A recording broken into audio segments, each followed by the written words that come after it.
이번 워크숍은 마르크스의 생애와 사상입니다. 이번 워크숍의 발제자는 김인식 노동자연대 운영위원입니다. 그럼 큰 박수로 발제자의 발제를 청해 듣도록 하겠습니다. 막스는 1818년에 태어났습니다. 한 200년 전에 태어난 사람이죠. 태어난 곳은 독일의 트리어라고 하는 지방입니다. 이 트리어는 지도를 보시면 아시겠지만 이 프랑스하고 접경지대에 있는 그런 곳인데, 여기는 이제 이 로마 유적과 수많은 성당으로 유명한 아주 조용한 그런 도시입니다. 이 막스가 태어난 1818년까지만 하더라도 이 산업혁명은 주되게는 영국에서만 이렇게 진행되고 있었습니다.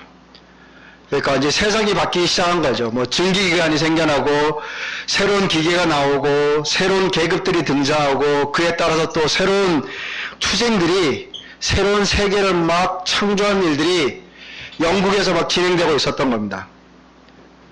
근데 막스가 태어난 이 독일 트리어는 이런 일들에 아무런 파장을 일으키지 못하는 그러한 곳이었습니다.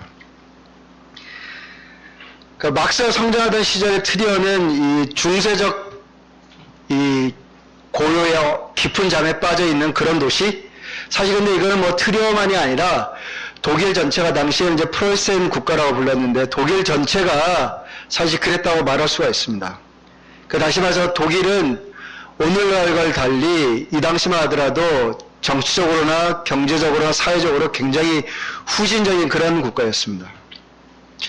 사실 이런 어떤 막스가 태어난 이 독일의 이런 정치적, 경제적, 사회적 배경은 매우 중요합니다. 왜냐하면 이런 어떤 객관적인 조건이 막스가 밟았던 어떤 그런 그 특수하고 평탄치 않은 진로에 영향을 많이 미치거든요.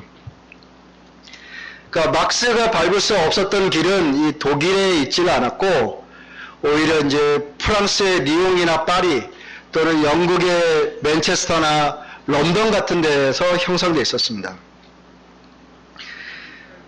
바로 이런 점 때문에 막스가 그 청년이던 시절에 독일에서는 철학이 매우 성행했던 겁니다. 그리고 실제 또 프로이센 국가 자신이 이런 철학 연구를 후원하고 장려했었습니다. 그리고 이 당시에 이제 가장 그 잘 나가던 철학자가 헤겔이었죠. 그리고 헤겔은 핵심은 이 실제로 존재하는 것은 근본에서는 정신적인 거나 영적인 거라고 이렇게 생각했던 사람입니다. 그러니까 관념이 근본적이라는 거죠. 그러니까 이건 이제 뭐 정리하면 관념론이라고 할 수 있는 그런 철학 사상이었습니다. 근데 헤겔에게는 이 관념이라고 하는 게 모든 사람의 관념을 뜻했던 건 아니에요. 이런 관념, 그에게 관심이 있었던 관념을 가지고 있는 사람은 절대자라고 불리는 사람들이었던 거죠. 뭐 달리 말하면 신이라고 불릴 수도 있는 그런 사람들의 관념에 관련해서 헤겔을 얘기했던 겁니다. 그러니까 헤겔에게 관념론은 어떤 점에서 이제 객관적 관념론이라고 할 수가 있겠죠. 내 마음속에 모든 것이 달려있다. 일체 유심론 이런 건 이제 주관적 관념론이라고 할 수 있고, 그래서 우리가 지하철 같은 데 가서 이렇게 붙어있는 표 같은 것들 나누어 보면 대부분 이제 주관적 관념론 같은 게 많습니다. 아무튼 헤겔의 이런 접근은 근본에서는 보수적인 이데올로기에 기대고 있었던 거거든요. 그러니까 헤겔이 이런 얘기를 했는데, 현실적인 것은 이성적인 것이다. 그리고 이성적인 것이 현실적인 것이다. 이렇게 얘기를 했어요. 근데 이 두 진술은 굉장히 큰 문제를 일으키는데, 다시 말해서 이 헤겔의 방법론은 투쟁을 통한 변화를 강조하는 것이었어요.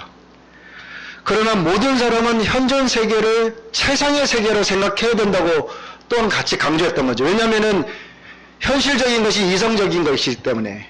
그러니까 이 헤겔의 방법과 체계는 상당히 어떤 그 대비되고 모순을 일으키는 거였던 겁니다. 그래서 1831년에 헤겔이 죽는데, 헤겔이 죽자마자 그 제자들 사이에서 굉장히 커다란 이 분열이 생깁니다. 왜냐하면 특히 이제 이 헤겔의 방법론, 이 투쟁을 통한 변화라고 하는 이 헤겔의 방법론을 강조한 청년 헤겔학파들은 이 해결의 방법을 이제 현재 상황에 이렇게 적용시키려고 했던 거거든요. 비록 관념론적인 언어를 사용했을지라도 이게 이제 바로 이 막스가 이 뭔가 어떤 그 정신적인 그 발전을 성수로 시작하던 시기에 받아들였던 사상입니다. 막스는 이제 원래 트리어에서 자랐다가 1835년에 이 본으로 갑니다. 이 본에 가서 이제 공부를 하는데, 그러나 뭐 거의 탕진과 게으름의 한 해라고 할 수가 있겠죠. 뭐 결투 클럽에 가가지고 뭐 칼싸움하고, 그 다음에 뭐 술을 또 무지 좋아해가지고 술을 또 엄청 좋아해서 술 먹고 막 그런 어떤 탕진과 방탕의 한 해를 보내고, 그 이듬해인 1836년에 마침내 베를린으로 가는데, 이 베를린이 바로 프로이센 국가의 중심지이자 해결주의의 중심지였던 겁니다. 그리고 막스는 이 해결주의를 깊이 탐구하면서 이 청년 해결주의 비평가로 이렇게 변신을 시작합니다. 그리고 당시 독일 상황에서는 독일 철학 전통에 몰입하지 않고서는, 그리고 독일 철학의 전통을 뛰어넘지 않고서는 이제 전진할 수 없었던 그런 어떤 시대적인 조건을 보여줍니다. 그리고 원래 막스의 아버지는 막스가 법률 공부를 하기를 원했는데, 이제 막스는 이제 그 기대를 저버리죠. 그리고 점차 이제 철학과 정치의 세계에 깊이 그 심취를 하게 됩니다. 근데 당시에 이제 이 청년 해결학파들, 청년 해결주의자들은 대부분은 이 관념론적인 설명에 갇혀 있었습니다. 그러니까 포이어 바흐를 제외하면 나머지는 다 이렇게 관념론에 빠져 있었던 거죠. 그러니까 그들의 거의 유일한 관심사는 오로지 관념에 대한 설명에만 있었던 것입니다. 그러다 보니까 당연히 뭐 정치적으로는 매우 수동적인 이런 상태에 머물러 있었던 거죠. 그리고 막스 자신도 뭐 여러 해 동안에는 그들의 일부로 보냈습니다. 그리고 이 시기에 이제 그의 정치적 관심사는 좀 추상적인 민주주의를 향해 있었던 거죠. 그래서 막스의 최초의 정치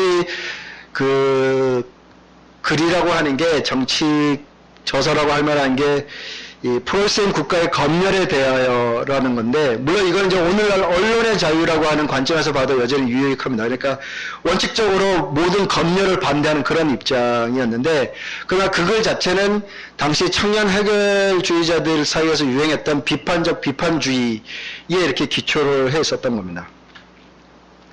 근데 머지않아서 막스는 이제 이런 청년 해결주의의 이 진부함을 넘어서서 유물론을 향해 나가기 시작합니다. 그러니까 유물론은 한마디로 말해서 이 물질 세계와 우주는 인간의식 외부에 있고, 인간의식에 앞서며 관념은 환경에 의해 형성된다는 그런 사상이라고 할 수 있습니다. 이 말을 잘 이해해야 되는데, 내가 세상을 뭘로 규정하냐 이전에 이미 그 세상은 존재를 한다는 겁니다. 내가 아무리 나는 노동자야 아니다 라고 생각을 할지라도 객관적인 지위가 노동자면 노동자다, 이런 게 이제 바로 유물론이라고 할 수 있는 거죠.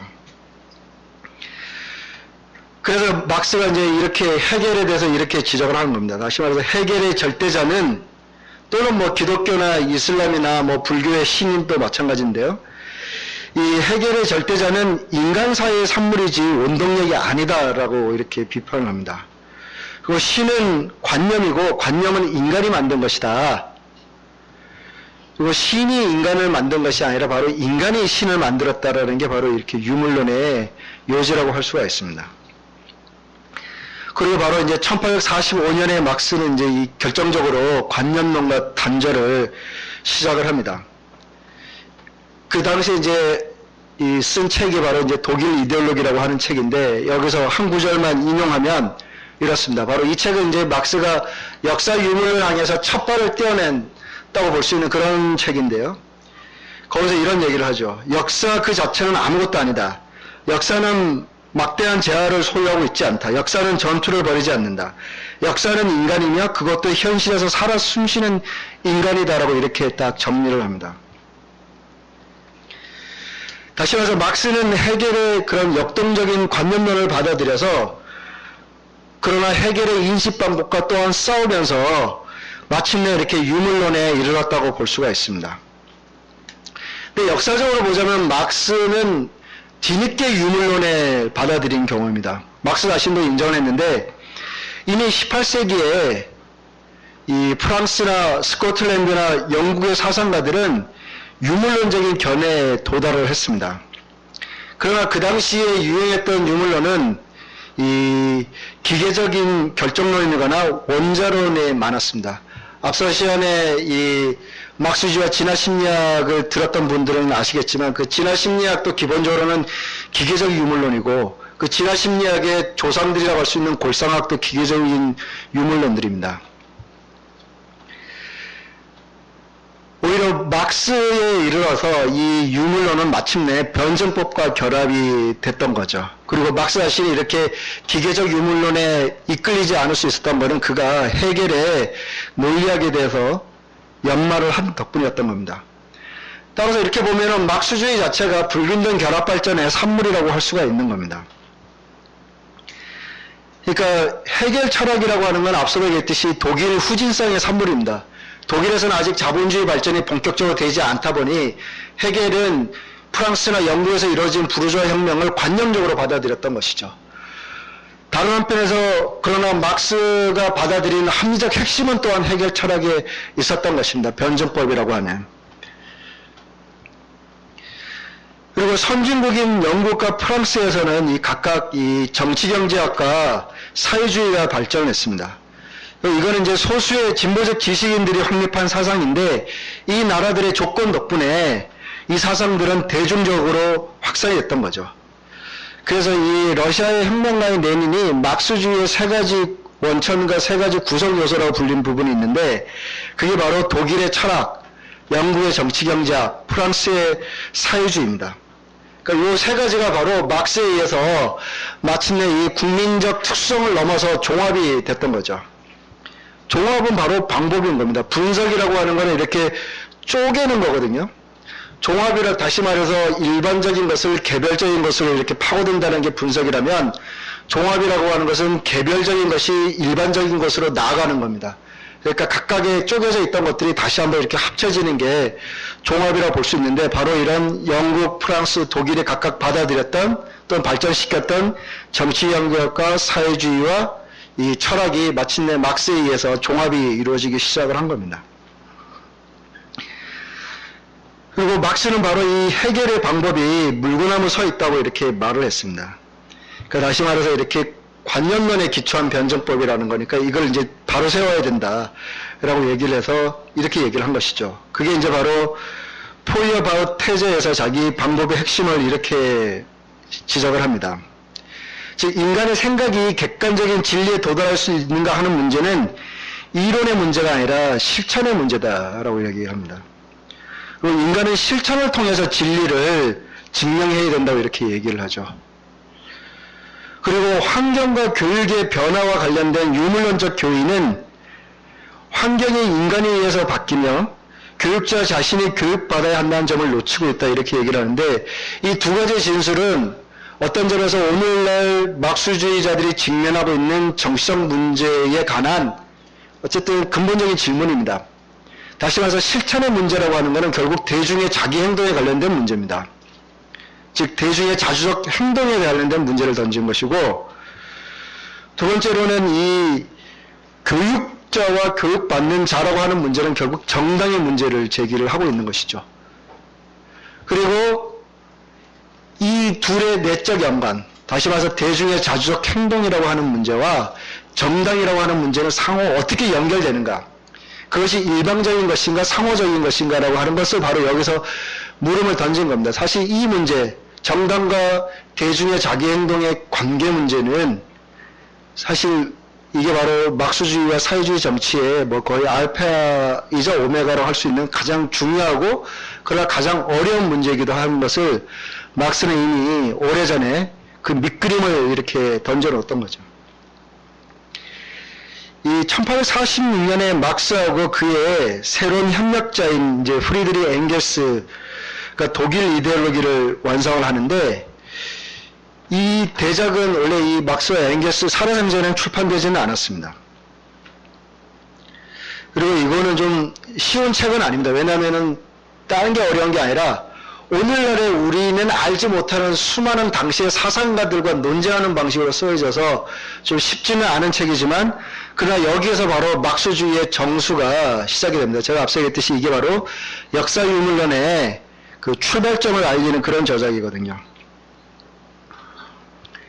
그리고 막스와 앵겔스가 진정한 사회주의 실천으로 옮아가기 시작을 했다라고 하는, 다시 말해서 청년 해결주의와 단절을 하고 진정한 사회주의 실천으로 옮아가기 시작했음을 보여주는 그런 저작입니다.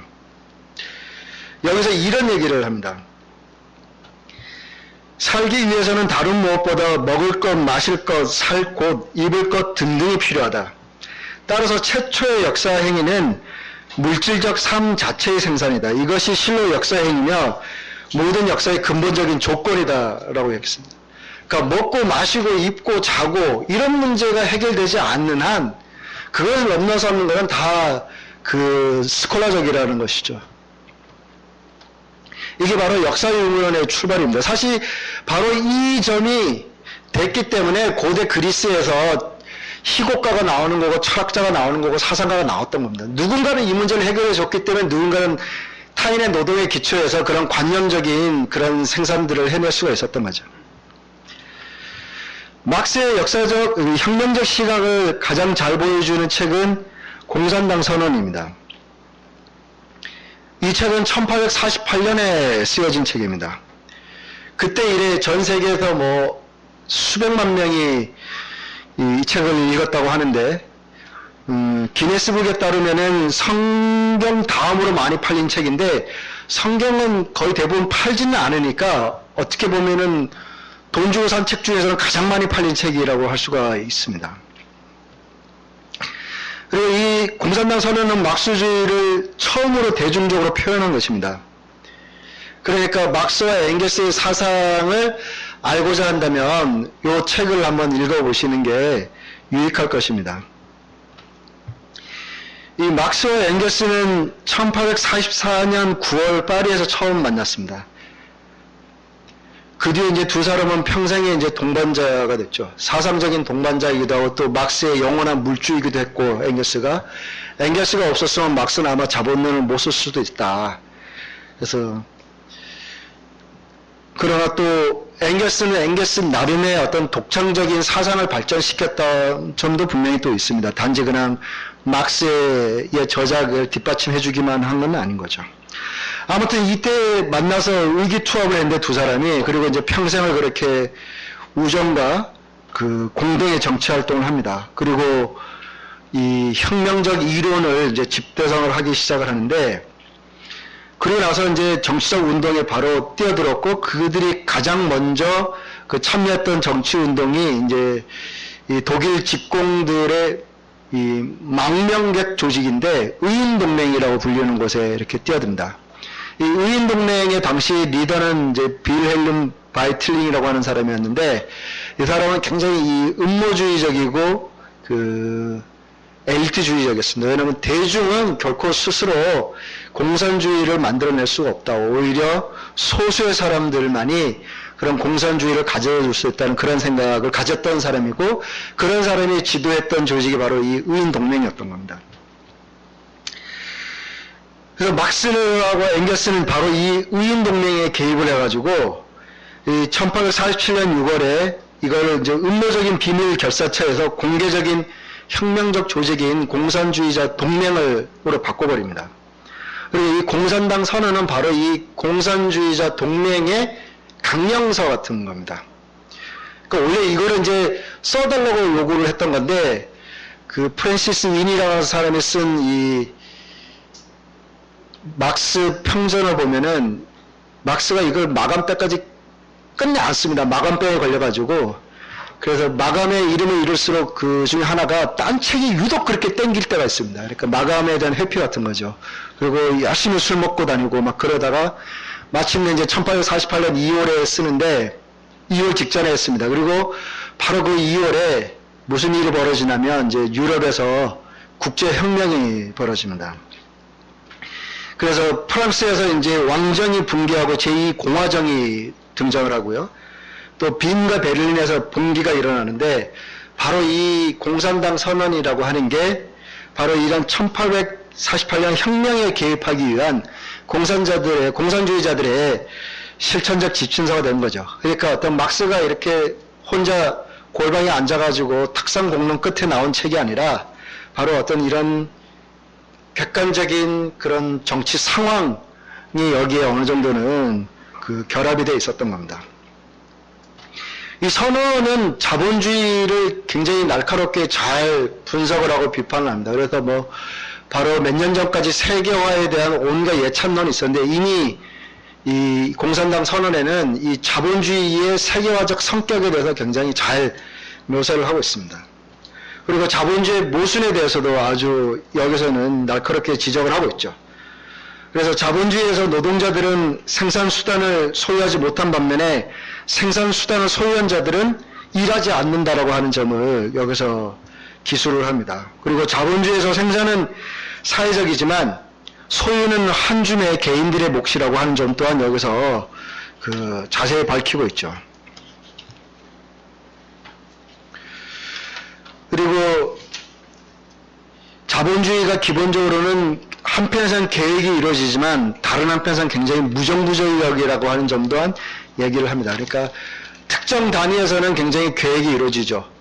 그러나 그런 자본들 간에 또는 국가들 간의 생산을 조율하는 그런 기능은 없기 때문에 기본적으로는 무정부적이라는 거고, 바로 이 계획과 무정부성이라고 하는 것은 자본주의의 동전의 양면 같은 거다. 그리고 바로 이 계획과 무정부성의 공존 때문에 자본주의는 인류 역사상 가장 풍요로운 체제이지만 동시에 인류 역사상 가장 빈곤한 사람들이 많은 빈곤한 사람들이 존재하는 그런 모습을 보여주기도 한다는 점을 이 글에서 밝힙니다.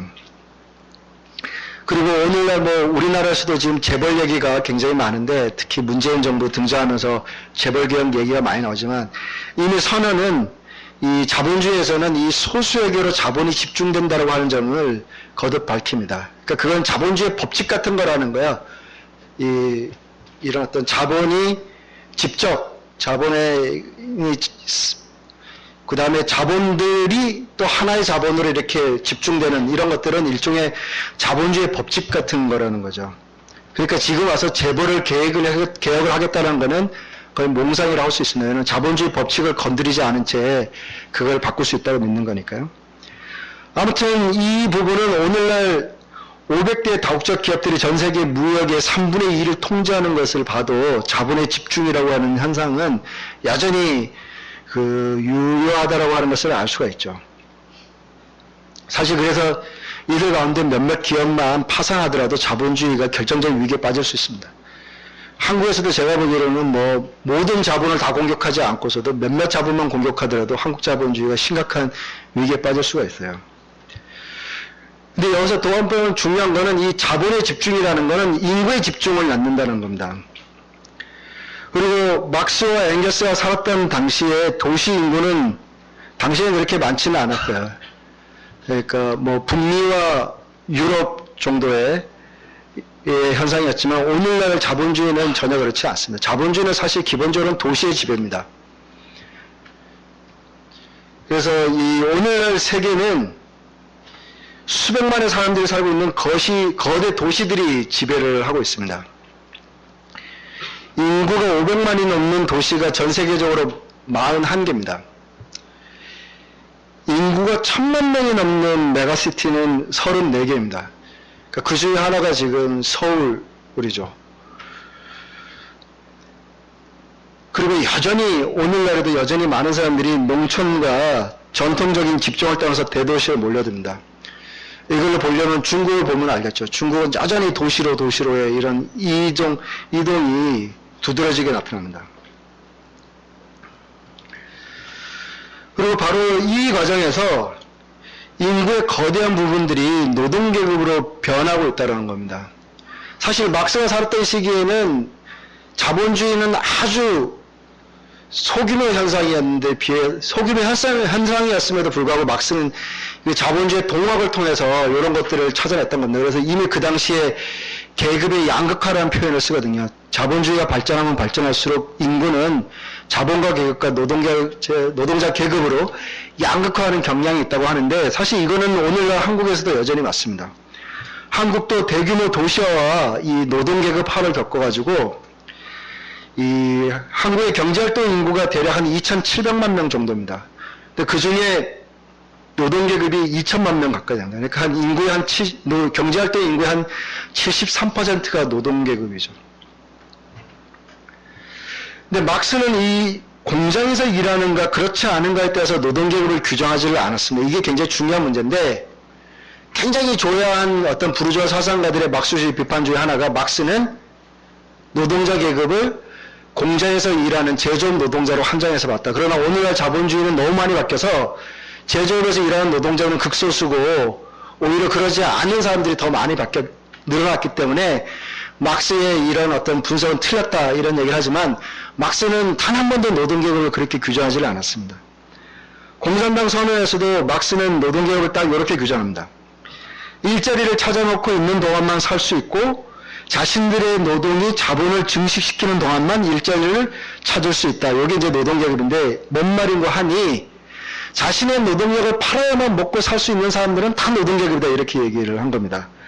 그러니까 막스에게 노동계급이라고 하는 거는 블루칼라 노동자만이 아니라 화이트칼라 노동자도 서비스 노동자도 여성 노동자도 다 포괄하는 그런 개념이었던 거예요. 다시 말해서 노동의 형태가 문제가 아니라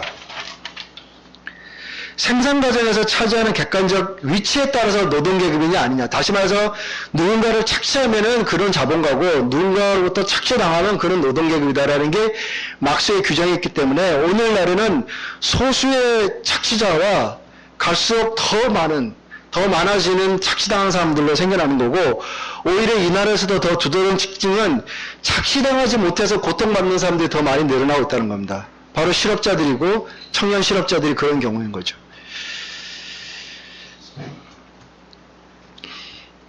막스는 이 자본주의에 대한 대안으로서 사회주의와 공산주의를 말했습니다.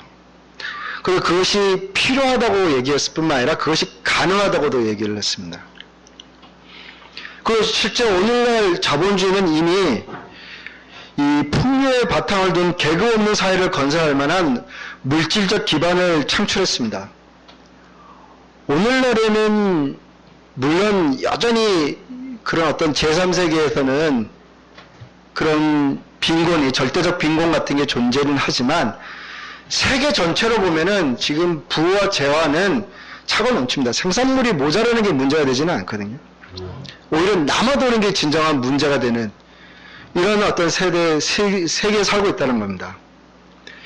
그리고 그래서 바로 모두가 평등하게 자기가 필요한 만큼 가질 수 있는 어떤 그런 객관적인 조건은 이미 자본주의가 마련해 놨다는 것입니다. 따라서 진보는 바로 그것을 소수가 차지하는 것이 아니라 다수가, 그래서 마침내는 그런 소수와 다수, 다시 말해서 계급이 자체가 존재하지 않는 이런 사회를 만들어내는 것이 진보가 될 수가 있는 거죠. 그 사실 바로 이 착취에 맞선 투쟁이라고 하는 것은 계급이 등장하고 난 이후에 인류 역사에서 계속해서 있어왔던 일입니다.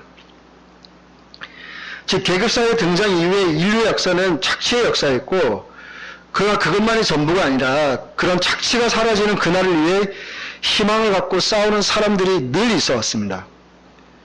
그리고 이 사람들은 모든 남성과 여성이 서로 협력하고 자유롭고 행복하고 평화롭게 살 수 있는 그런 유토피아를 꿈꿔왔죠. 그래서 어떤 유토피아는 천국에 있었고 어떤 유토피아는 지상에 있었습니다. 다만 막스 이전의 대부분의 그런 유토피아 선동자들은 대중이 그런 어떤 계급 없는 사회, 계급 없는 유토피아를 만들어낼 수 있다기보다는 자신들이 바로 그런 무식한 대중에게 그런 사회를 가져다 줘야 한다고 생각을 했던 경우죠. 그런 점에서 그들은 엘리트주의자들이었고 바로 이게 막스가 공산당 선언에서 비판을 했던 공상적 사회주의자들입니다. 그리고 막스는 바로 이런 종류의 유토피아를 비판을 했던 거죠. 막스는 역사상 처음으로 착취를 영원히 끝장낼 수 있다는 점을 깨달았습니다. 자본주의가 그런 어떤 조건을 마련해 줬다고 본 거죠. 그리고 바로 이제 모든 사람들의 필요를 충족시킬 수 있고 사회적으로 생산되고 분배되고 한 사람이 다른 사람의 노동을 통해 부를 쌓는 것이 범죄로 여겨지는 사회인 사회주의를 말할 수 있게 됐다 이렇게 얘기를 했습니다. 물론 이 공산주의 사상이라고 하는 것은 막스 이전에도 부분적으로 있었습니다. 이미 15세기 독일 농민전쟁 당시에 그 유명한 반란의 지도자였던 토마스 민처도 공산주의적 아이디어를 가지고 있었습니다. 그러나 그는 시대를 너무 앞서갔던 거죠. 왜냐하면 그가 살고 있었던 그 독일의 상황에서는 공산주의를 이룰 수 있는 물질적 조건은 존재하지는 않았기 때문에 그것은 아이디어로만 남았었던 겁니다. 그러나 막스 시절에 이제 자본주의는 그런 어떤 물질적 조건은 갖춰놨다는 겁니다. 문제는 그것이 자동으로 오지 않는다는 거고 그것이 어떻게 가능한가라고 하는 것이 막스가 던진 물음이었습니다. 과연 이것을 공상적 사회주의자들이 흔히 얘기했듯이 자본가들의 선의에 기댈 수 있을까? 즉 자본가들이 너무나 인민 대중이 비참하게 살기 때문에 더 이상 이렇게 해서 되면 안 되겠다 싶어서 자비를 베풀까? 막스는 그렇게 생각하지는 않았다는 겁니다. 오히려 막스는 이런 계급 지배가 굉장히 무자비하다라고 하는 것을 일찍이 본 사람입니다. 즉 지배자들은 자비에 대해서는 절대 이렇게 자비롭지가 않은 그런 흡혈귀 같은 사람들이라고 봤던 거죠. 그래서 오히려 막스는 그런 사회로 가려면 자본가들에게 빼앗겼던 바로 그 계급이 권력을 잡아야 한다라고 봤던 겁니다. 그리고 바로 그럴 때만이 그동안 자본가들이 전유했던 잉여 생산물을 그런 어떤 만인의 필요에 따라서 분배할 수 있을 거라고 봤던 것이죠. 즉 지배계급은 힘으로 무너뜨리지 않는 한 부와 권력을 내놓지 않을 거라는 점, 바로 이것이 막스가 혁명이 필요하다고 생각했던 첫 번째 이유였습니다. 막스가 생각하기에 혁명이 필요한 두 번째 이유가 있었는데 바로 노동자 계급이 혁명 없이는 어떤 여러 세대의 오물을 씻어내지 못할 거라고 생각했다는 겁니다. 막스와 앵겔스가 살았던 시절에도 오늘날 노동계급에 대해서 갖는 편견과 비난, 선입견 이런 것도 꽤 유행을 했었습니다. 노동계급은 되게 후진적이고 보수적이고 인종차별적이고 천하고 그런 집단들이 어떻게 이 착취로부터 또는 공포로부터 자유로운 그런 새로운 사회를 창조할 수 있겠느냐 이런 비판들이 흔히 많았던 겁니다. 사실 공산적 사유자들이 봤던 노동계급이 바로 그런 사람들이었던 겁니다. 그리고 여기에 대해서 막스와 앵겔스는 굉장히 격분을 했던 거죠. 물론 막스는 이 착취사회가 착취하는 괴물을 만들어낼 뿐만 아니라 착취받는 비참한 사람들을 만들어낸다는 점 또한 알고는 있었습니다. 그래서 노동계급을 결코 이상화했던 것은 아닙니다.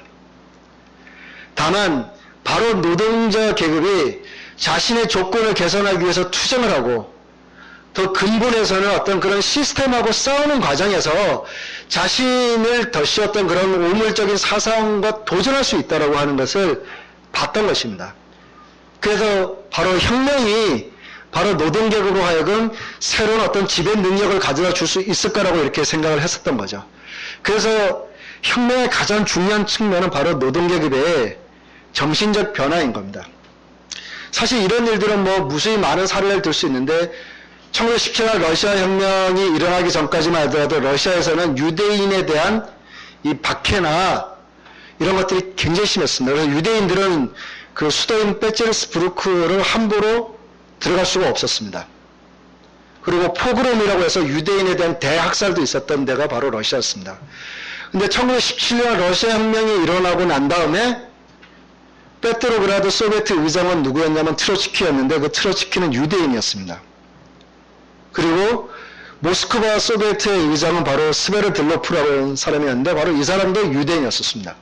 그러니까 다시 말해서 유대인에 대한 차별의식이 굉장히 광범한 나라에서 그런 혁명 과정을 통해서 사람들이 그것에 대해서 도전을 하고 심지어는 그런 유대인 출신을 자신의 지도자로 인정하는 이런 어떤 정신적 변화가 있었던 겁니다. 그리고 러시아의 노동계급은 엄청난 이 장시간의 노동, 그 다음에 짜르로부터의 혹독한 정치적인 탄압을 받았는데, 혁명 과정에서는 이런 일도 있었습니다. 루나 차르스키라고 하는 사람이 있었는데, 이 사람이 이 셰익스피어에 대한 강연을 했는데 막 2시간, 3시간씩, 그러면 수만 명의 노동계급이 퇴근하고 몰려들어서 그 사람의 강연을 듣는 이런 일들도 벌어졌습니다. 다시 말해서 이렇게 혁명이라고 하는 것은 바로 노동계급이 기존 사회로부터 강요받았던 그런 보수적이고 후진적인 의식으로 도전할 수 있는 기회를 제공한다는 것입니다.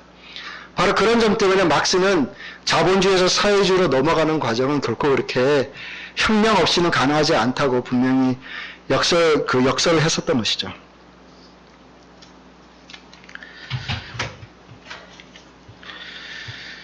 정리를 해보도록 하겠습니다.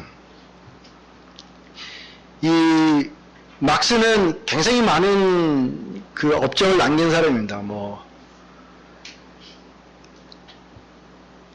그 자본론도 썼고, 그래서 자본주의 비밀을 밝혀냈고, 철학에 관련된 서적도 썼고, 등등등, 엄청나죠. 그의 두뇌라고 하는 거는 감히 이렇게 번접할 수 없을 정도로 엄청나다고도 하는데, 그럼에도 불구하고 막스주의의 정수는 다른 것에 있습니다. 막스 저작에서 가장 일관된 주제는 바로 이 노동계급 잠재력에 대한 그의 열정입니다. 이게 바로 막스의 저작에 다 관통하는 그런 주제라고 할 수 있습니다. 막스가 1864년에 제1 인터내셔널을 창립을 합니다. 그 제1 인터내셔널의 강령은 이렇게 시작을 합니다. 노동계급의 이 해방은 노동계급 자신의 것이 한다 라고 얘기를 하고 있습니다. 그리고 바로 이 구절이 인터내셔널 가입의 조건이었습니다. 그리고 이 제1 인터내셔널이 창립한 지 7년 후에 파리에서 노동자들이 봉기를 일으킵니다. 그리고 역사상 처음으로 노동자들이 자신들의 권력을 잘 만들어냅니다. 그게 바로 파리 꼬민이라고 불리는 건데, 이런 일이 있자마자 막스는 프랑스 내전이라고 하는 자신의 가장 강력한 정치 팜플렛 중에 하나를 써서 파리 꼬민이 이룩한 가장 위대한 업적은 바로 노동자들이 스스로 해방을 향해 나섰다고 하는 점을 열렬히 찬양을 합니다.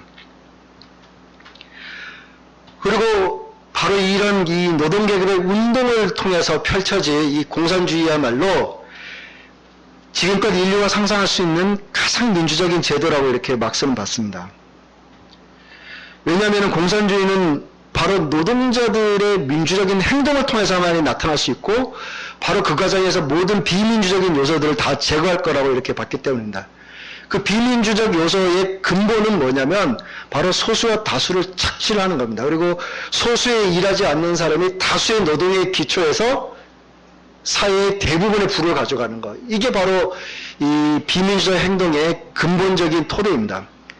그리고 바로 노동계급의 행동이 바로 이 부분에 대해서 결정적인 도전을 할 것이고, 바로 이 부분을 제거할 것이기 때문에 그렇게 해서 등장한 공산주의 체제가 역사상 가장 민주적일 거라고 이렇게 봤던 것입니다.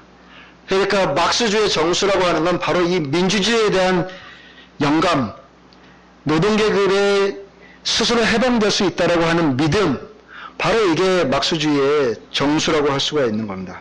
그리고 이게 바로 막스주의를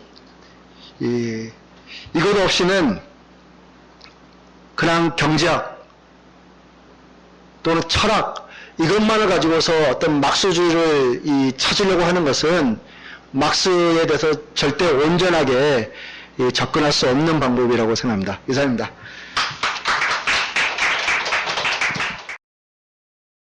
연사의 정리 발언을 들어보도록 하겠습니다.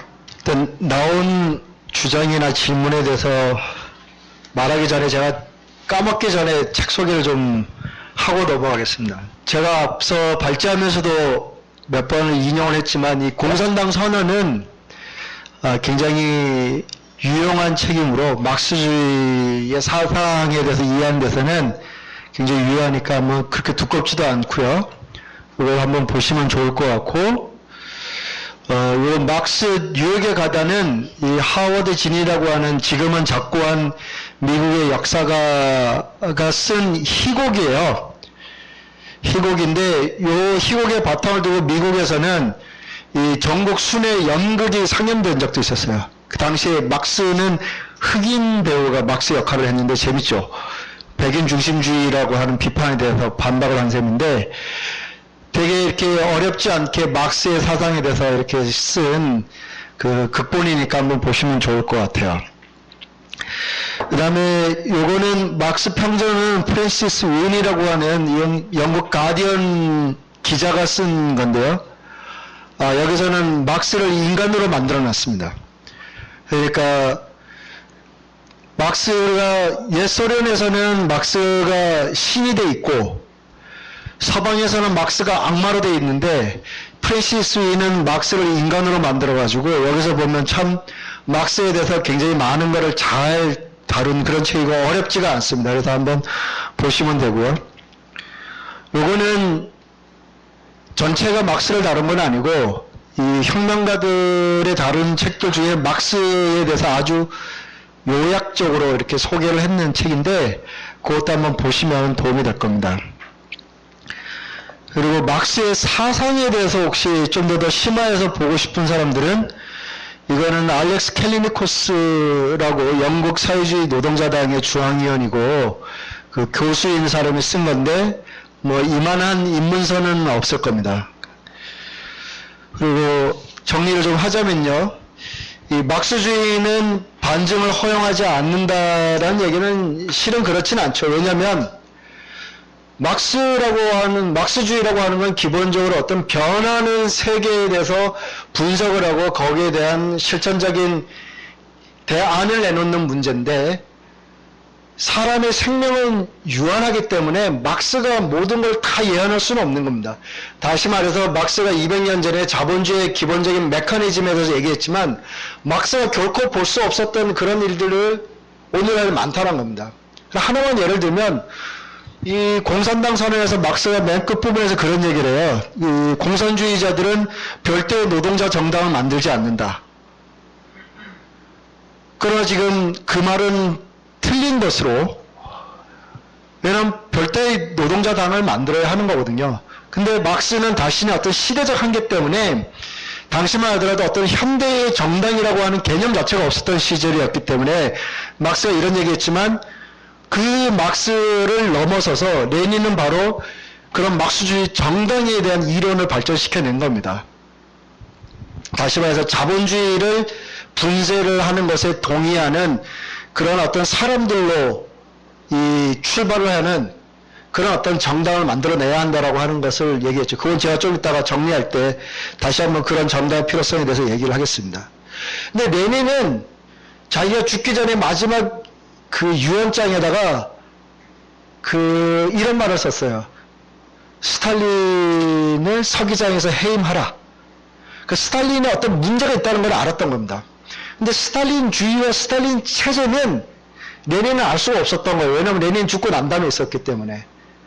따라 레닌만 봐가지고는 스탈린주의를 알 수가 없는 겁니다. 그래서 다시 트로츠키의 저작들을 봐야 하는 겁니다. 왜냐하면은 스탈린이 왕성하게 그 영향력을 확대하던 그 시절에 막스주의의 어떤 핵심을 지키고자 하면서 싸웠고 그것을 더 분석을 발전시켰던 사람은 트로츠키였기 때문에.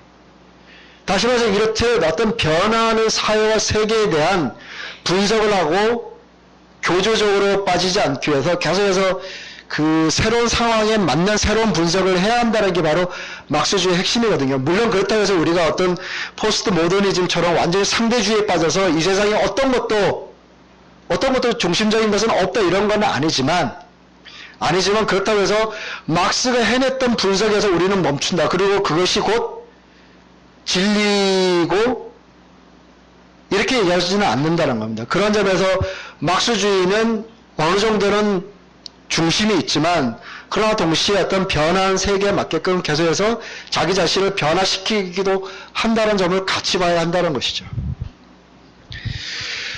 두 번째로는 그 노동자가 해방된다는 의미는 이런 겁니다. 그러니까 정치적으로도 해방돼야 되고 경제적으로도 해방돼야 되고 정신적으로도 해방이 되어야 하는 거죠. 즉 다시 말해서 자본주의는 자신의 어떤 그런 착취 체제를 유지하기 위해서 노동자를 경제적으로도 지배하고 정치적으로도 지배하고 정신적으로도 지배하는 체제입니다.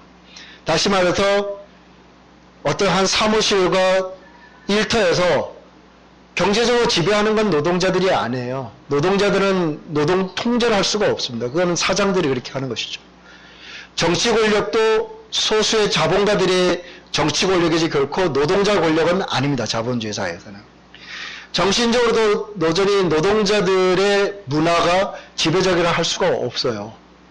쓸모없이 자본주의가 아니면 필요 없는 그러한 어떤 그 문화들이나 이런 것들이 굉장히 많습니다. 가령 광고 같은 건 왜 필요할까요? 가장 낭비적인 것 중에 하나입니다. 무기 같은 것, 그 다음에 군사학 이런 것들은 소위 말해서 자본주의에서는 필요할지 몰라도 계급이 없는 사회에서는 아무짝에도 쓸모없는 그런 거겠죠. 그러니까 이렇듯이 노동자가 해방이 된다는 건 노동자들이 스스로 권력을 장악을 해서 정치 권력을 장악하고 그 힘을 가지고 생산 현장에서 노동자들의 통제를 확산시키고 마침내는 어떤 그런 자본주의적 문화를 완전히 일소하는, 그래서 지배가 무슨 뜻인지 착취가 무슨 뜻인지도 모르는 어떤 그런 사회를 만들어내는 과정을 해방이라고 할 수가 있겠죠. 이 과정에서 폭력이라고 하는 것은 먼저 폭력이라는 걸 얘기할 때 가장 먼저 얘기할 때 것은 막수자들은 개인적인 폭력은 반대합니다. 그거는 사회 진보적 변화에서 아무짝에도 쓸모가 없는 거예요. 개인의 폭력은. 그래서 막수자들은 꼰투도 반대하고요. 격투기도 반대하고요. 스포츠 중에서 그런 어떤 폭력을 수반하는, 개인적인 폭력을 수반하는 것은 반대를 합니다. 그러나 여기서 그친다면 단순한 평화주의자밖에 되지는 않을 텐데, 그러나 이 사회 구조 때문에 집단적이고 방어적인 폭력이 불가피한 경우가 있다는 겁니다. 예를 들어서 노동자들이 파업을 했어요. 평화적게 파업을 했는데 경찰이 투입을 해서 그 파업을 파괴를 하려고 해요. 그러면 노동자들은 우리는 폭력에 반대하니까 이럴 수는 없는 겁니다. 자기들이 그 파업을 지키기 위해서 정당 방위대를 만들어내야 하는 것이죠. 그래서 구세대나 경찰이 파업 현장을 습격하지 못하도록 지키는 그런 일들은 해야 하는 겁니다. 사실 따지고 보면 자본주의도 평화롭게 탄생한 체제가 아니에요. 전 세계에서 자본주의와 자본주의 국가는 바로 거의 예외 없이 전쟁과 혁명 속에서 등장을 한 체제이고 국가들입니다. 당장의 남한 국가도 일제라고 하는 어떤 제국주의 지배 속에서 일단은 그 맹화들이 시작이 되었고, 결정적으로는 한국 전쟁이라고 하는 그 내전 속에서 남한 자본주의 국가가 성립이 됩니다. 영국, 미국, 프랑스 자본주의는 다 혁명 속에서 등장을 했습니다.